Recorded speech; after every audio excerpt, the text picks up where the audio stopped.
students, how are you all? Hope you all are doing very good. Today students, we are going to start our third chapter of class 7th, which is about acid, bases and salt. Okay, chala, let's start the chapter. See student. So most of the substances have a sour taste while some are sweet or salty. So अगर आप ये जो आपको table given है, यहाँ पे आपको different types के क्या गिवन है, सब्सटेंसेस गिवन है, you have to tell the taste of this. So अगर आप इन सबके टेस्ट को आप देखेंगे, जैसे कि शुगर जो कि स्वीट नेचर की होती है, ओके, लेमन जूस सार, ऑरेंज जूस सार, विनेगर इज सार, कर्ड इज सार, सॉल्टी आपका सॉल्ट तो आपका सॉल्टी टेस्ट होगा, टैमरिंड अगेन सार, सार मीन्स व्हाट, कैसा टेस्ट, खट्टा. फिर उसके बाद बेकिंग सोडा आपका थोड़ा सा काइंड ऑफ बेटर होता है. Amla again sour taste, grape sour taste and ripe mango sour taste and milk is kind of sweet. So आपने क्या ऑब्जर्व किया कि इसमें ज्यादातर चीजें जो थी उनका जो टेस्ट था वो सार था, यानी कि खट्टा था, जबकि कुछ चीजें आपकी स्वीट या सॉल्टी ही थी, राइट. चलो, now the topic is acid and bases. So a substance which reacts with the base to form a salt and water is called an acid. एक ऐसा सब्सटेंस जो किसी एक बेस के साथ रिएक्ट करता है एंड रिएक्ट करने के बाद सॉल्ट एंड वाटर प्रोड्यूस करता है, that is known as acid. Example, lemon juice, orange juice, vinegar, curd, amla, tamarind, इन सब का टेस्ट कैसा होता है, सार, यानी कि खट्टा होता है. सो ये इन आइटम्स में जो सार टेस्ट है वो किसकी वजह से है, due to the presence of acid, यानी कि जितनी भी चीजों के अंदर एसिड प्रेजेंट होगा उनका टेस्ट कैसा होता है, खट्टा होता है, दैट इज ऑफ सार टेस्ट. अब जो वर्ड एसिड है, ये एक लैटिन वर्ड एसिडस से डिराइव किया गया है, जिसका मीन्स होता है सार. सो वो सब्सटेंसेस जिनके अंदर एसिड होगा उनको आप एसिडिक नेचर के कहते हैं, एंड डिफरेंट सब्सटेंसेस के अंदर डिफरेंट एसिड्स प्रेजेंट होते हैं. ओके, कुछ ऐसे एसिड्स हैं जो हमारे फूड में नेचुरली प्रेजेंट है एंड उनको हम नेचुरली अकरिंग एसिड कहते हैं. अब यहाँ पे आपको एक आगे लिस्ट गिवन है जिसमें आपके सारे नेचुरली अकरिंग एसिड्स गिवन है एंड किन सब्सटेंसेस के अंदर वो हमें मिलते हैं वो भी यहाँ पे डिस्क्राइब्ड है. जैसे कि एसिटिक एसिड, एसिटिक एसिड हमारा विनेगर एंड टोमेटोज में होता है. Tartaric acid grapes, tamarind and raw mango में प्रेजेंट है. Citric acid is a lemon and citrus fruit, जो भी खट्टे फ्रूट होते हैं. Then ascorbic acid is an amla and citrus fruit. Malic acid आपका एप्पल्स में होता है. Oxalic acid spinach and guava में है. Lactic acid sour, milk and curd में प्रेजेंट होता है. Then formic acid is in ant sting and tannic acid is in tea. So ये सभी आपके नेचुरली अकरिंग एसिड्स होते हैं.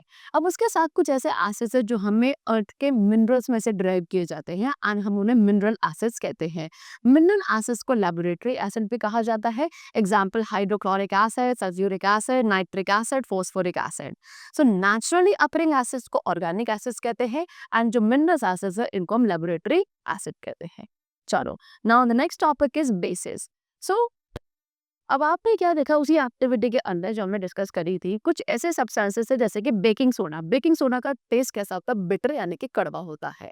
सो जो बेकिंग सोडा का सोल्यूशन होता है, अगर आपसे टच करोगे तो वो आपको थोड़ा सा सोपी टेक्सचर का लगेगा. ओके, क्यों? बिकॉज बेकिंग सोडा क्या होता है, बेसिक नेचर का होता है, यानी कि वो सब्सटेंसेस जिसका टेस्ट बिटर होता है एंड अगर आप उन्हें टच करो तो वो आपको सोपी नेचर के लगते हैं. That means they all are bases. Okay, अब बेस क्या कर सकता है, बेस एक एसिड को न्यूट्रलाइज कर सकता है एंड वहाँ पे सॉल्ट एंड वाटर का फॉर्मेशन होता है. वो बेसिस जो वाटर में सॉल्यूबल होते हैं हम उन्हें अल्कली कहते हैं एंड ऐसे सब्सटेंसेस का जो नेचर है वो बेसिक कहा जाता है. अब यहाँ पे आपको लिस्ट गिवन है जो कॉमनली फाउंड बेसिस हैं एंड किन सब्सटेंसेस के अंदर वो आपको मिलेंगे, they have been discuss over here.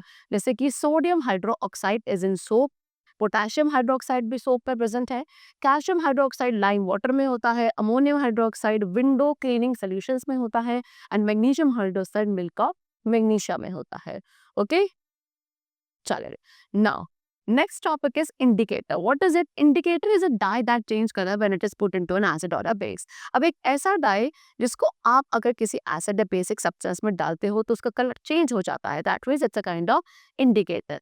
अब आप क्या हर एक सब्सटेंस को टेस्ट नहीं कर सकते हो, ओके, बिकॉज ये डेंजरस हो सकता है किसी भी एक अननोन सब्सटेंस को टच करना या टेस्ट करना. सो अब हम कैसे इस चीज को फाइंड आउट करें कि कोई भी सब्सटेंस का नेचर एसिडिक है या बेसिक. सो इसको टेस्ट करने के लिए कि whether the given substances acidic और बेसिक, सो हमारे पास इसके लिए कुछ स्पेशल काइंड के सब्सटेंसेस होते हैं जिन्हें इंडिकेटर्स कहा जाता है. ओके, एंड इंडिकेटर्स क्या करते हैं, जब भी आप इन्हें किसी एसिडिक या बेसिक सॉल्यूशन में ऐड करोगे तो इनका जो कलर है वो चेंज हो जाता है. ओके, चलो, सो बेसिकली दो टाइप्स के एसिड बेस इंडिकेटर्स होते हैं। एक होते हैं नेचुरल इंडिकेटर्स एंड दूसरे हैं सिंथेटिक इंडिकेटर्स। नेचुरल इंडिकेटर्स के एग्जांपल है turmeric, litmus, China rose petal, China rose होता है गुड़हल, okay, and red cabbage juice etcetera. ये सभी क्या है, हमारे नेचुरली अकरिंग इंडिकेटर्स है। So we are going to discuss about them. Number one, litmus. Litmus हमारा मोस्ट कॉमनली यूज्ड इंडिकेटर होता है। ये एक नेचुरल इंडिकेटर है। इसको कहाँ से एक्सट्रैक्ट किया जाता है? लिचन से। लिचन एक तरीके का प्लांट है। फिर इसके कलर जो है डिस्टिल वाटर में कैसा होता है? पर्पल कलर का होता है, मॉफ कलर। तो एसिडिक मीडियम में जो आपका लिटमस का कलर है वो रेड होता है, एंड बेसिक मीडियम में इसका लिटमस का कलर ब्लू हो जाता है। ये हमें सोल्यूशन की फॉर्म में भी अवेलेबल है या फिर लिटमस की स्ट्रिप्स पे बनाई जाती है, जिसको आप लिटमस पेपर कहते हैं। सो जनरली दो टाइप्स के लिटमस पेपर अवेलेबल है, that is red litmus paper and blue litmus paper. Okay, now note. What is a note? कि लाइम वाटर को प्रिपेयर किया जाता है क्या करके? वाटर के अंदर लाइम को डिसॉल्व करके, दैट इज चूना। चूना को क्या डिसॉल्व किया जाता है लाइम में, तब लाइम वाटर प्रिपेयर होता है। एंड फिर आप उसको क्या करेंगे, थोड़े टाइम के लिए रख देंगे, फिर टैप वाटर का ही आपको यूज करना है। एंड ऐसे सोल्यूशंस जो जिनका कलर चेंज नहीं होता, ना तो रेड से ब्लू ना ब्लू से रेड, आप इन्हें को क्या कहेंगे? न्यूट्रल सॉल्यूशंस कहेंगे। Okay, now next we come to turmeric. Turmeric जो हम अपने किचन में यूज करते हैं, हल्दी, ओके, कुकिंग पर्पस के लिए। इसको ये भी एक तरीके का नेचुरल इंडिकेटर है। इसका जो अपना कलर है वो ब्लाइट येलो पाउडर फॉर्म होता है, जो कि एक प्लांट टर्मरिक से मिलता है। हिंदी में आप इसे हल्दी कहते हैं। तो टर्मरिक के अंदर क्या एक येलो डाई होता है, एंड टर्मरिक आपका क्या बेसिक सोल्यूशन में किस कलर का हो जाता है? रेड कलर का। ओके, सी आपने देखा होगा कि अगर टर्मरिक का स्टेन है आपकी किसी वाइट क्लोथ पे, एंड अगर आप उसको सोप से वॉश करोगे तो उसका कलर रेड हो जाता है। व्हाई? बिकॉज क्या हुआ वहां पे? न्यूट्रलाइजेशन रिएक्शन हो गया। ठीक है, चल।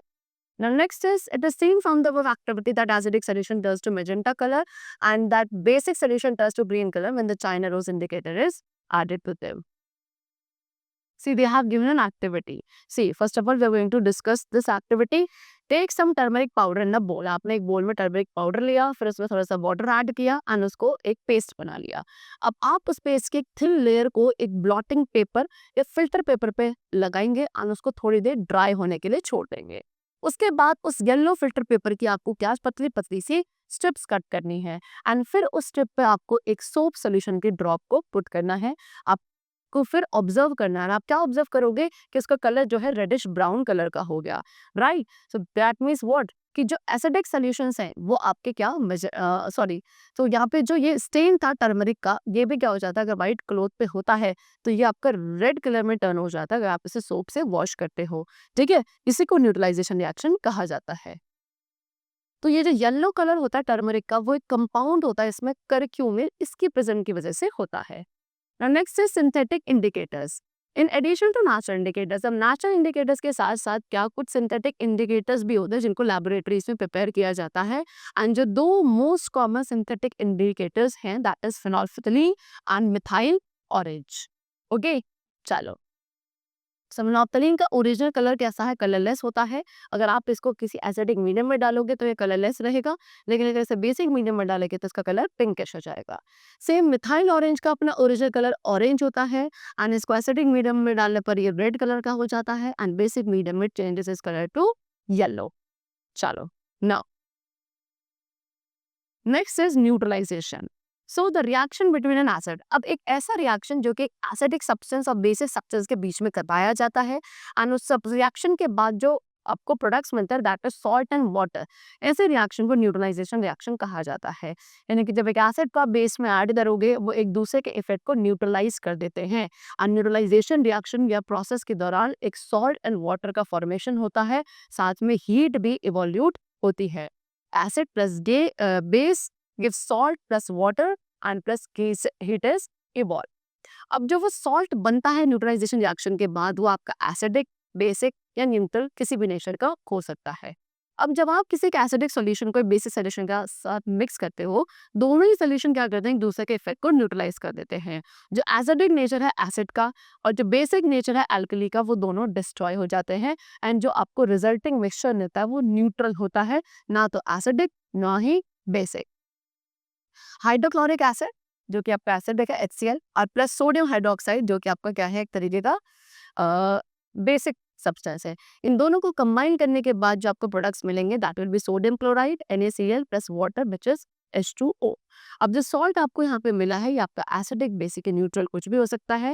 एंड एक विनेगर और बेकिंग सोडा के बीच में अगर आप रिएक्शन करवाते हो, विनेगर आपका एसिडिक नेचर है, बेसिक नेचर, बेकिंग सोडा आपका बेसिक नेचर का होता है, इन दोनों के बीच में भी तो रिएक्शन होगा that will be known as neutralisation reaction. Okay, now अब न्यूट्रलाइजेशन रिएक्शन जो हमारी एवरीडे लाइफ में हम कॉमनली ऑब्जर्व करते हैं, नंबर 1 इनडाइजेशन। अब स्टूडेंट्स आज भी और लो कि हमारे स्टमक के अंदर जो स्टमक की वॉल्स होती है, इनर वॉल्स, ये हाइड्रोक्लोरिक एसिड को क्या करती हैं, प्रोड्यूस करती हैं। ये एसिड फूड के डाइजेशन में हेल्पफुल होता है, लेकिन कभी कभी क्या होता है, इस एसिड का बहुत ज़्यादा क्या है फॉर्मेशन हो जाता है हमारे स्टमक में, जिसकी वजह से इनडाइजेशन की वजह से, जिसकी वजह से हमारे स्टमक में एक बर्निंग सेंसेशन या फीलिंग हमें फील होती है। ये काफ़ी पेनफुल भी हो सकता है कभी कभी। यानी कि एसिडिटी में फिर डॉक्टर्स क्या करते हैं, तब एंटासिड्स सजेस्ट करते हैं। एंटासिड्स यानी कि जैसे कि milk of magnesia, that is magnesium hydroxide. And ये जो एंटासिड्स हमें प्रेफर करी जाती है एसिडिटी में by the doctor, they are basic in nature. So एक कॉमन एंटासिड जो आप इंडाइजेशन को क्योर करने के लिए यूज करते हो वो क्या है, मिल्क ऑफ मैग्नीशिया। अब मिल्क ऑफ मैग्नीशिया के अंदर एक बेस होता है मैग्नीशियम हाइड्रोक्साइड, जो कि हमारे स्टमक के अंदर एक्सेसिव एसिड के इफेक्ट को न्यूट्रलाइज कर देता है। Okay, now next we come to insect sting. So जब एक आंट या बी हमें स्टिंग करती है तो वहां पे वो इंसेक्ट हमारी बॉडी के अंदर फॉर्मिक एसिड को क्या करता है, इंजेक्ट कर देता है, जिससे हमें वहां पे इचिंग फील होती है, राइट। अब उस इचिंग से रिलीफ पाने के लिए, इरिटेशन से रिलीफ पाने के लिए हम वहां पे क्या, बेकिंग सोडा का जो पेस्ट है that is sodium hydrogen carbonate, या फिर कैलेमाइन लोशन जो कि जिंक कार्बोनेट होता है, आप इस पेस्ट को उस स्टिंग वाले एरिया पे अप्लाई कर सकते हो। ओके, दोनों ही आपके क्या है, बेसिक नेचर के हैं, जो कि फॉर्मिक एसिड के इफेक्ट को न्यूट्रलाइज करते हैं। Next is soil treatment. Farmers क्या क्रॉप प्रोडक्शन को इम्प्रूव करने के लिए फर्टिलाइजर्स का यूज करते हैं, लेकिन जब एक्सेसिव यूज ऑफ फर्टिलाइजर होता है इससे सॉइल एसिडिक हो जाती है एंड प्लांट्स जो है वो क्या प्रॉपरली ग्रो नहीं कर पाते ऐसी सॉइल में। तो जब सॉइल बहुत ज्यादा एसिडिक होती है तब हम वहां पे क्या, quick lime that is calcium oxide या slaked lime that is calcium hydroxide, इसे ऐड करता है सॉइल के अंदर, सो दैट सॉइल में जो एक्सेसिव एसिडिक नेचर हो चुका है वो न्यूट्रलाइज किया जा सके। Okay, and in case the soil is too basic, अगर सॉइल बहुत ज्यादा बेसिक है तो वहां पे आप ऑर्गेनिक मैटर या मेन्योर ऐड करते हो सॉइल के अंदर। ऑर्गेनिक मैटर क्या करता है, ऑर्गेनिक एसिड को रिलीज करता है, जिससे जो सॉइल का बेसिक नेचर था, एक्सेसिव बेसिक नेचर था, वो न्यूट्रलाइज हो जाता है। सो इस तरीके से फार्मर क्या करता है, डिकेइंग ऑर्गेनिक मैटर को अपने फील्ड्स में ऐड करता है अगर सॉइल बहुत ज्यादा बेसिक हो जाती है। Next is factory waste. So जो फैक्ट्रीज में से एसिडिक वेस्ट निकलता है उसको पहले न्यूट्रलाइज किया जाता है, उसको क्या कुछ बेसिस के साथ रिएक्ट करके, एंड देन उसको फिर हम क्या, रिवर या जो वाटर बॉडीज है उसमें अलाउ करता है to flow. Okay, if they are allowed to flow as such, that and will kill fishes and other aquatic plants and organism. अगर इस वेस्ट को हम बिना ट्रीट किए बेसिस के साथ, अगर इस वेस्ट को ऐसे ही फ्लो किया जाएगा टू दी रिवर और द एक्वाटिक बॉडीज, तो वहां रह रहे सारे plants and animals will die because of that harmful acids. Next we come to brushing teeth. So हम अपने टीथ को ब्रश करते हैं टूथपेस्ट के थ्रू, क्यों, बिकॉज टूथपेस्ट आपका बेसिक नेचर का होता है, जिसकी वजह से जो आपके माउथ के अंदर जो एक्सेसिव इफेक्ट है एसिड का वो न्यूट्रलाइज हो जाता है एंड टूथ डिके से आप अपने टीथ को प्रिवेंट कर सकते हैं। Next is acid rain. Have you ever heard about acid rain? कभी आपने सुना है एसिड रेन के बारे में? सी, जब रेन के अंदर क्या होता है, एक्सेस ऑफ एसिड प्रेजेंट होता है, ऐसी रेन को एसिड रेन कहा जाता है। Carbon dioxide, sulphur dioxide, nitrogen dioxide, ये सब क्या है, ये एक पॉल्यूटेंट्स होते हैं जो कि क्या रिलीज होते हैं हमारे एनवायरनमेंट में due to various kind of activities. Okay, and ये सारे जो पॉल्यूटेंट्स हैं ये क्या, रेन ड्रॉप्स में डिसॉल्व हो जाते हैं, जिससे कार्बोनिक एसिड, सल्फ्यूरिक एसिड और नाइट्रिक एसिड बनता है रिस्पेक्टिवली। ठीक है, अब यही एसिड रेन जो है जब आपकी फॉल होती है, इससे बिल्डिंग्स या स्टैच्यूज जो भी मार्बल, लाइमस्टोन एंड प्लास्टर के बने हैं सब डैमेज हो जाते हैं। आपने देखा है ताजमहल, ताजमहल भी क्या, जो उसकी डार्कनिंग या जो येलोइश कलर का हो रहा है, that is due to the effect of acid rain only. Okay, chalo. So the chapter is completed. We have discussed about the different types of acid, bases, neutralization reaction, and also the effects of neutralization reaction in our daily life. I hope the chapter was very clear to you. Let's meet very soon and then take care and thanks to all.